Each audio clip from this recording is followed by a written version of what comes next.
எனது அன்பான உறவுகள் அனைவருக்கும் என்னுடைய சாந்தியும் சமாதானமும் உண்டாகட்டும். நம்ம ரொம்ப சீக்கிரமாக 5 மினிட்ஸில் எப்படி கிரேவி செய்யுதுன்னு பார்க்கலாம். எண்ணெய், பட்டை, கிராம்பு, ஏலக்காய், சின்ன வெங்காயம் போட்டாச்சு. அதை நல்லா என்ன பண்ணணும், உப்பு போட்டு நல்லா வணக்கிடணும். நல்லா வணக்குங்க. வணக்கிட்டு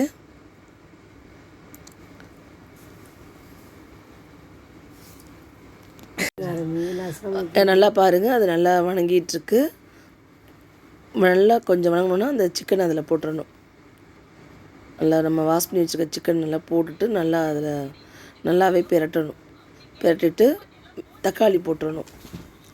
தக்காளி போட்டுட்டு அதையும் நல்லா இது பண்ணிவிட்டு மஞ்சத்தூள் கொஞ்சம் போட்டுட்டு பூண்டு, மசாலா, இஞ்சி போட்டாச்சு. எல்லாம் போட்டு நாங்கள் வீட்டிலையே சொந்தமாக அரைக்கிற மசாலா எல்லாமே நல்லா வணக்கிடணும்.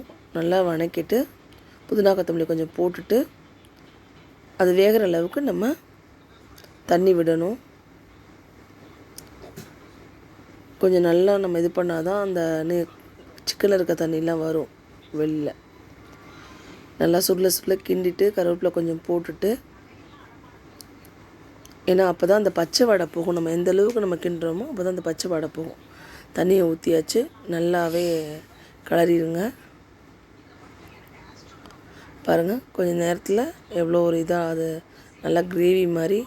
சாம்பார் வச்சு சாப்பிட்டா நல்லாயிருக்கும், பருப்பு ரசம் வச்சு சாப்பிட்டா ரொம்ப நல்லாயிருக்கும். ஆமாம், கிரேவி அப்படி தான் இருக்கும். சப்பாத்தி, புரோட்டா எல்லாத்துக்குமே சூப்பராக இருக்கும் இந்த கிரேவி. ட்ரை பண்ணி பாருங்கள்.